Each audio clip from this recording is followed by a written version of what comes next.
A compreensão do que o brasileiro pensa e deseja nunca foi tão estratégica quanto nesse momento de profundas transformações tecnológicas e sociais.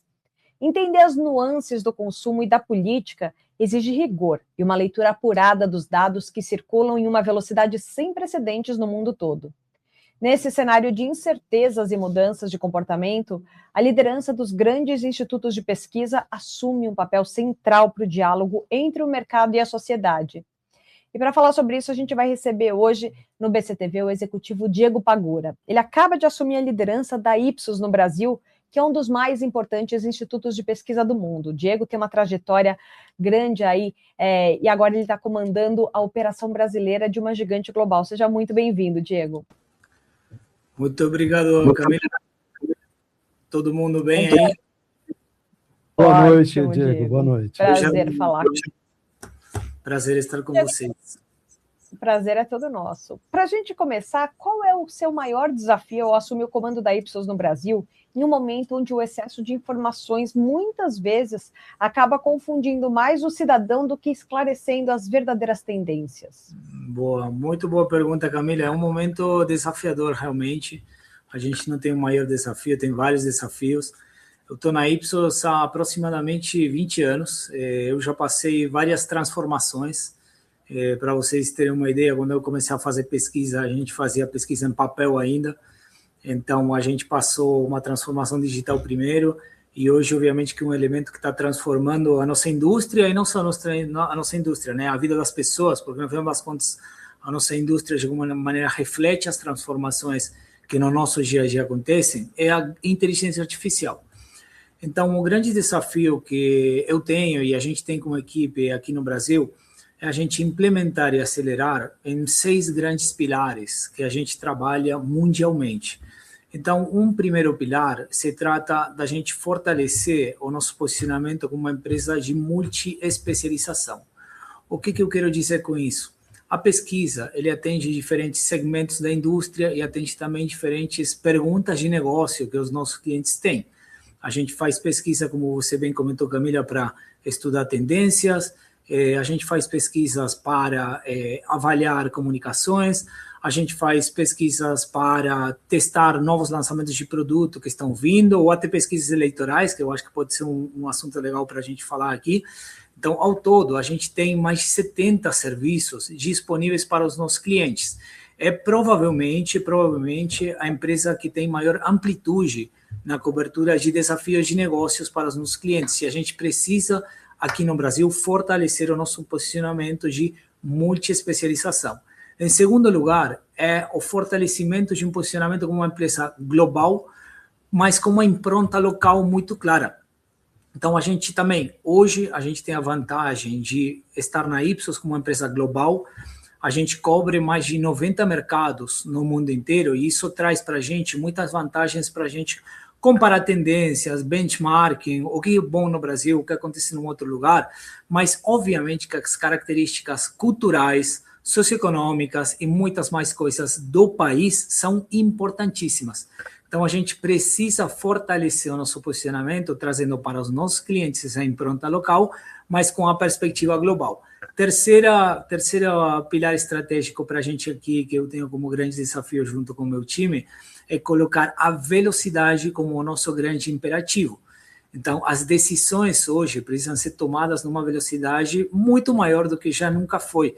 E a pesquisa, tradicionalmente, né, tem essa questão de falar, bom, mas tem muitas coisas para olhar, para cuidar, para proteger. Claro que sim, pela qualidade da informação, pela segurança que você tem que ter por trás da informação para tomar uma decisão, porém, os tempos precisam ser muito mais acelerados. Então, a gente tem toda uma transformação em termos de processos e outras coisas que a gente está implementando para fortalecer a velocidade de entrega. Quarto ponto, e é muito importante, é a participação da inteligência artificial na transformação do nosso negócio e dos nossos clientes. E a gente acredita na inteligência artificial como catalisador de grandes benefícios. A inteligência artificial é um meio, não é um fim. Então, a gente pode também falar um pouco mais disso depois. Como quinto, eu falei que são 6, é o acesso a pessoas reais.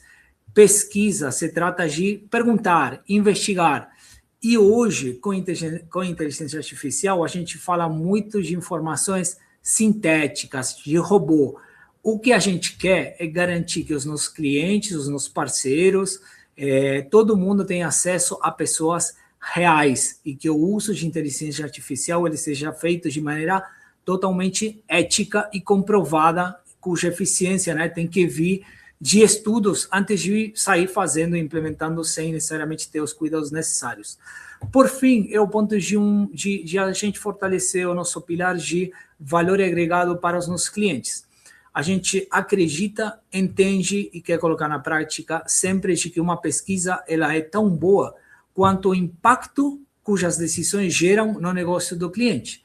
Então, se a gente faz pesquisa, investiga, e no final das contas os nossos clientes não conseguem materializar retorno para o negócio, a pesquisa não é tão boa assim, né? Então, o nosso grande pilar aqui, o nosso grande herói é o nosso time que tem um papel muito mais consultivo na hora de analisar as informações e conectar elas com os negócios dos clientes. Então, eu tentei falar brevemente, mas o desafio é grande, mas eu acredito que a gente está num momento muito bom para a gente transformar essa indústria. Com certeza. Agora, como é que os institutos de pesquisa estão se reinventando para capturar a essência da opinião pública, considerando que as pessoas estão cada vez mais protegidas dentro das suas próprias bolhas digitais? Muito bom. Essa é uma pergunta ótima, né? Porque, historicamente, a gente conseguia falar de segmentos da população de maneira muito, muito simplificada a partir da demografia. Hoje, a gente precisa atender questões que são muito mais, inclusive, atitudinais. Então, o grande segredo e a grande maneira para a gente se reinventar, e honestamente não tem uma receita de bolo perfeita para isso, a gente vai aprendendo, é como a gente gera o acesso para as pessoas, para elas responderem à pesquisa num ambiente que elas estejam mais confortáveis. Então, o acesso às pesquisas através de metodologias online, obviamente, uma coisa que já se faz há muito tempo.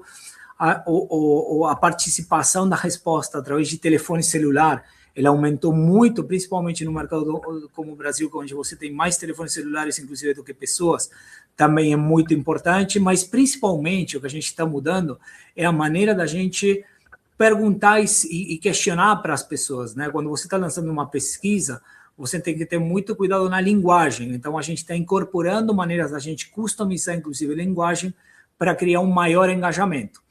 Isso é enquanto às pesquisas onde você vai diretamente na população, aplica uma série de perguntas e obtém uma resposta.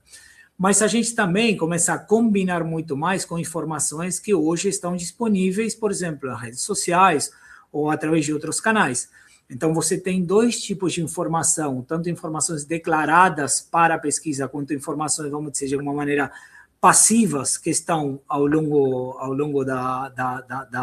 vamos dizer, da pegada digital, que fornecem também uma outra camada de informações que também é interessante para articular uma resposta mais verdadeira em relação ao comportamento. Diego, até recentemente, as pesquisas que eram feitas apontavam que um dos problemas maiores do brasileiro era na questão econômica. Mas agora, mais recentemente, essa sociedade diz que seus problemas maiores são em relação à segurança pública. Dá para você saber, hoje, qual que é a situação real do brasileiro? O que mais o preocupa o brasileiro hoje? Boa. Olha, esse pilar da gente entender a sociedade, o que preocupa, eu gosto de dizer o que está na pauta da rua, né? Ou seja, o que rola numa conversa de boteco, numa conversa de família, é uma coisa que a gente gosta de entender muito. E a gente tem duas lentes aqui que a gente olha. Uma que é um indicador que ele mostra o quanto a pessoa tem confiança no seu presente, de uma maneira que consolida se estou confiante na minha economia, na economia do país, no meu emprego, e enquanto eu consigo manter isso no longo prazo, e é o que a gente chama de índice de confiança do consumidor. Então, hoje, a gente está com um índice de confiança de consumidor que ele está levemente acima da média. O que isso quer dizer? Ele está levemente num degrau positivo. se a gente tivesse que colocar aqui carinhas felizes, carinhas tristes, seria uma carinha meio feliz. Então, a gente vê um brasileiro hoje que está relativamente otimista em relação à situação de hoje e em relação ao do futuro. As oscilações, a gente acompanha esses indicadores mês a mês, elas acontecem. E, por exemplo, no último mês, a gente teve uma oscilação de alguns indicadores que falam das perspectivas enquanto eu consigo, por exemplo, fazer render o meu dinheiro, investir o meu dinheiro no longo prazo, que caíram um pouquinho. Porém, subiram as expectativas em relação à minha situação no longo prazo. O que reflete que o brasileiro hoje está num dilema entre como administrar, como gerenciar uma situação de curto prazo, que às vezes pode ser um pouco mais apertada, mas que ele vê no horizonte de mediano e longo prazo um caminho de melhoria. Então, esse é como se fosse o sentimento do brasileiro. Agora, a gente começa a entender também, através de outras questões que a gente leva para a população, quais são as preocupações. Então, ok, falando de economia, como a gente falou, falando de perspectivas para você e a sua família, mas me conta, o que preocupa você? E as 3 principais preocupações do brasileiro hoje têm a ver com crime e violência em primeiro lugar, corrupção em segundo lugar, saúde no terceiro lugar. São as 3 principais preocupações. Eu gosto de pensar nessas preocupações que surgem da pesquisa e às vezes eu falo, mas será que é isso mesmo? Vocês podem testar em qualquer roda de conversa de amigos, peguem qualquer desses 3 assuntos e com certeza vai ter repertórios de todos os que estão na mesa para falar daquilo. E aí, Germano, você colocou um ponto em relação à principal preocupação do brasileiro hoje, que é crime e violência. Então, a gente, obviamente, que quando você olha para indicadores de mercado, eu gosto de usar alguns exemplos assim meio extremos, né? Você pega o mercado de carros blindados em grandes cidades, eles estão bombando. Ou seja, não é à toa que a gente vê uma grande preocupação com crime e violência e como isso repercute em comportamentos de mercado. Obviamente, estou pegando um exemplo extremo, muito nichado e tudo mais, mas ele ajuda a materializar. Agora, o interessante é falar por que isso está acontecendo. E a gente vê crime e violência, ele sendo uma grande preocupação ao longo já do último tempo. Inclusive, a gente começou a ver picos quando a gente começou a ver grandes episódios de crime digital, vazamentos de informação, vários momentos de golpes que as pessoas recebiam. Teve alguns episódios assim, em carnavais anteriores, literalmente, onde começou a ter muito golpe, né, nos bloquinhos de rua, aquilo. Inclusive, a gente pode ter visto como, por exemplo, o segmento financeiro, ele fortaleceu um posicionamento em relação à segurança digital. Então, quando a gente fala de crime e violência, a gente não está falando em relação a assaltos, por exemplo, o que acontece na rua em relação a assaltos apenas. É uma sensação e uma percepção do cidadão ou da gente cidadão de uma integridade, né? Uma integridade física, uma integridade no sentido de segurança digital também. Então, esses elementos são muito importantes para a gente entender, tanto desde o ponto de vista de comportamento social, quanto de comportamento de consumo. Como eu falei, por exemplo, hoje, de novo volto com o segmento financeiro, a questão de segurança digital é fundamental de não só comunicar, mas também aplicar de maneira sem fricção no dia a dia do cliente. É uma coisa que, de acordo com as preocupações, eles vão pesar na hora de escolher um banco ou outro banco, ou um serviço financeiro ou outro serviço financeiro, na hora de fazer a transação. Agora, as outras 2 questões que estão na principal pauta do brasileiro como preocupação, corrupção, é uma coisa muito importante. Aqui a gente não fala só do âmbito público, a gente fala do âmbito privado. E ela é uma conversa que tem ganhado proporções também grandes em relação aos últimos escândalos e episódios que a gente viu no segmento financeiro, por exemplo. E, em terceiro lugar, a saúde é uma questão que é muito particular do brasileiro. O brasileiro tem a saúde como um ativo de felicidade, não é apenas sistema de saúde. Nosso sistema de saúde, em termos de satisfação, ele funciona bem. O acesso pode ser uma dificuldade, mas mais do que nada, aqui a gente não fala só de saúde física, a saúde mental também é uma coisa que o brasileiro equaciona como ativo de felicidade. Então, sempre a saúde está na pauta. Isso, de novo, é muito importante para a gente tomar em conta, por exemplo, se você é uma empresa que vai se comunicar ou que vai falar, vai criar uma campanha, porque isso determina o mood, determina o tom, determina a linguagem e as coisas que preocupam e, ao mesmo tempo, engajam com a população. Maravilha. Bom, para quem está chegando agora aqui no BCTV, hoje a gente está conversando com o Diego Pagura, que é o novo CEO da Ipsos Brasil. Diego, olhando para o cenário internacional, o brasileiro segue as tendências globais de consumo e comportamento, ou nós ainda temos uma identidade muito particular que desafia os padrões estrangeiros? Camila, as duas coisas. Então, a gente tem algumas tendências aqui que no Brasil elas permanecem parecidas ao mundo todo, mas eu gosto de definir aquelas que são diferentes. Por exemplo, tem uma tendência que a gente acompanha muito, que é a questão de longevidade. O Brasil, por exemplo, é um dos países onde as pessoas mais acreditam que conseguem viver mais de 100 anos, que conseguirão viver mais do que 100 anos. Enquanto no mundo é mais ou menos por volta de 30%, 35%, aqui a gente está em patamares bem acima de 2/3 da população. Então, a gente tem uma população que tem uma expectativa de vida, não sei se é por essa questão de interesse com a saúde ou alguns avanços que a gente tem visto, que eles ganham uma proporção muito grande. Agora, qual que é a tensão que surge aqui no Brasil em função disso? O primeiro ponto é que o brasileiro ele gosta muito de tomar decisões, por exemplo, de saúde, consultando primeiro, por exemplo, investigando coisas pessoalmente antes de ir para o médico. Isso também é muito diferente ao que acontece no resto do mundo.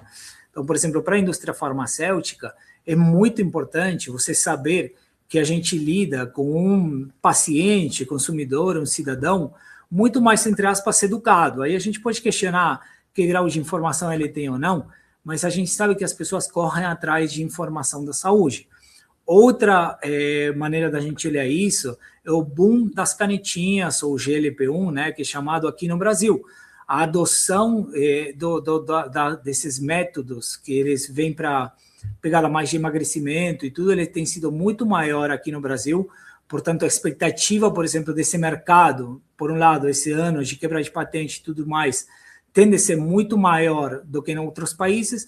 E também, curiosamente, algumas empresas que tem, por exemplo, produtos cujo nível de açúcar é maior, ou que não tem aderência com uma dieta para pessoas que estão buscando alto nível de proteína, eles começam a olhar que tipo de adequação de portfólio tem que fazer.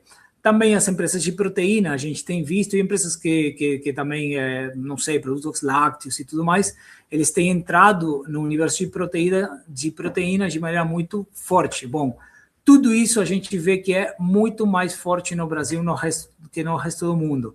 Eu poderia continuar citando mais coisas, eu acho que tem uma muito interessante, que é a adoção de tecnologia. O brasileiro é um dos países mais abertos à adoção de tecnologias, por exemplo, experimentar novas ferramentas de inteligência artificial. Bom, o ChatGPT, eu não tenho números aqui, mas tem sido um boom aqui no Brasil, provavelmente muito maior que em outros países. Por outro lado, o Brasil é um dos mais preocupados em relação ao futuro. Então, também a gente tem as duas coisas ali, um pouco contraponto no Brasil entre a adoção de tecnologia e também as preocupações em relação a isso. Então, tem várias coisas nas quais o Brasil é parecido, mas eu diria que as particularidades são ainda mais fortes. A inteligência artificial, Diego, ela já é uma realidade na coleta do processamento de dados, a gente sabe. Até que ponto a tecnologia consegue substituir aquele olhar humano na hora de interpretar a subjetividade de uma resposta? Porque nem sempre tudo é tão simples quanto sim ou não. Às vezes a gente fala, sim, que quer dizer não, a gente sabe disso. A inteligência artificial tem esse recurso que só o ser humano, acredito eu, tenha?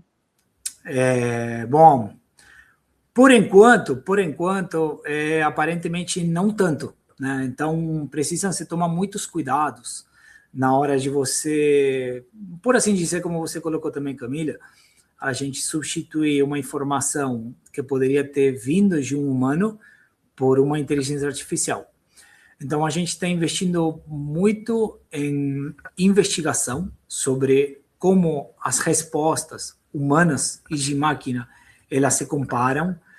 E a gente está sendo muito cauteloso na hora de implementar inteligência artificial para simular resultados. Então, a gente usa relativamente pouco, proporcionalmente, a substituição de respostas por respostas de inteligência artificial. Então, hoje a gente está num momento de estudo. A gente tem parcerias com universidades americanas, por exemplo, investimentos internos que a gente faz para a gente comparar resultados, e a gente está ainda numa etapa de aprendizado.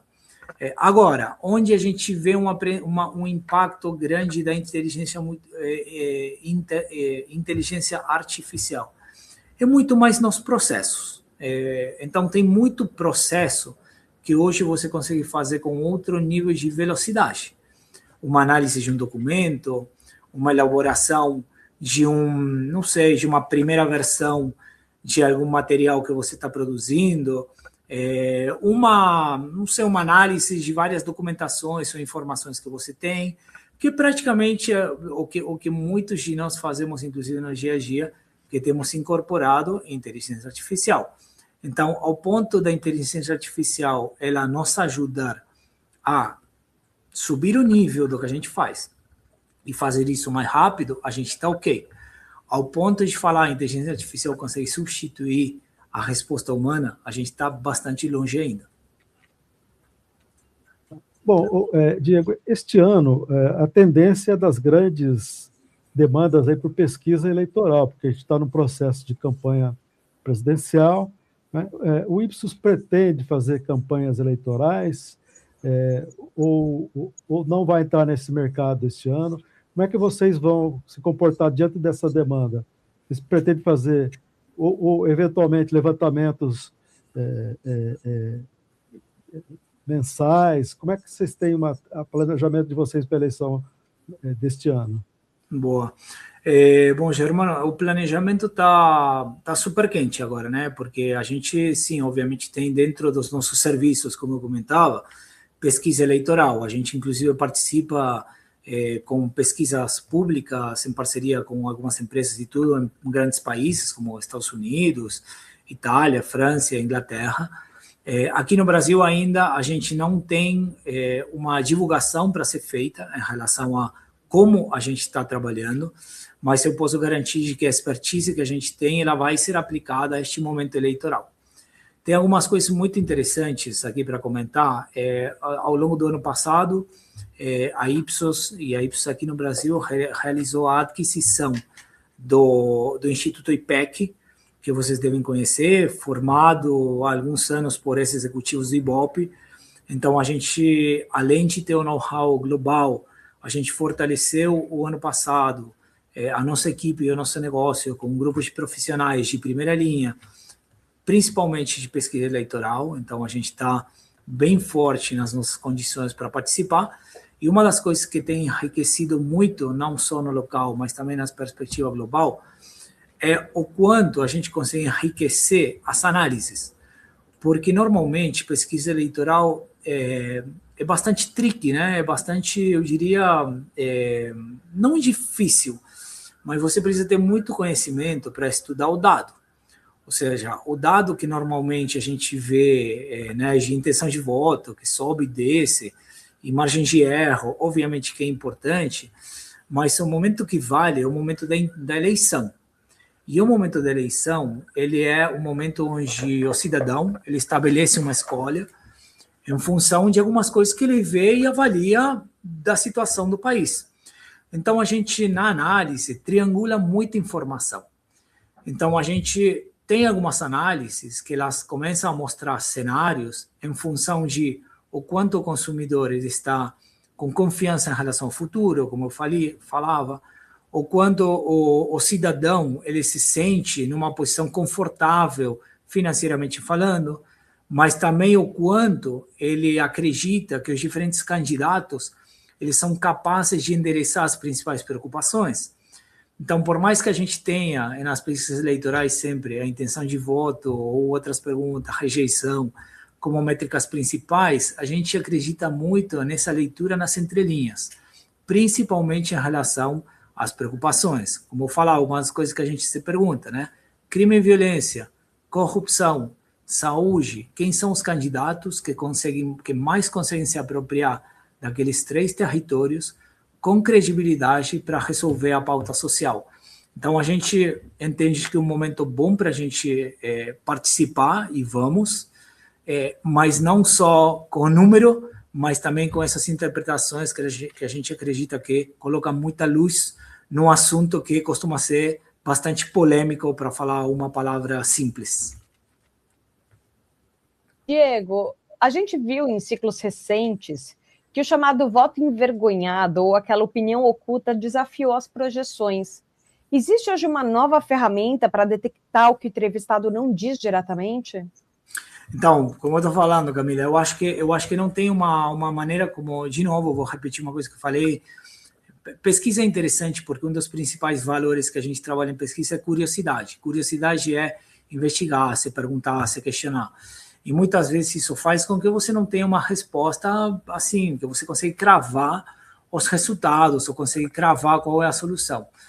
Então, a gente acredita muito no fortalecimento de uma perspectiva em relação a qual que pode ser o voto, ou esse voto oculto que não está sendo declarado necessariamente, lendo nas entrelinhas. Essa leitura nas entrelinhas a gente faz em relação a principalmente 3 indicadores, como eu falava.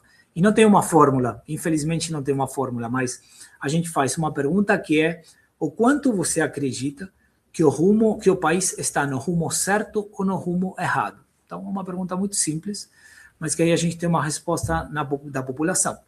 Quanto mais alta a opinião em relação ao rumo certo, maior probabilidade a gente tem do governo atual ou do incumbente se reeleger, por exemplo. Só que isso não é suficiente. Você também precisa lidar com uma confiança do consumidor, confiança na economia, confiança no emprego. Então, aí a gente pluga segundo bloco. Terceiro bloco, você como candidato precisa se alinhar com as pautas da sociedade.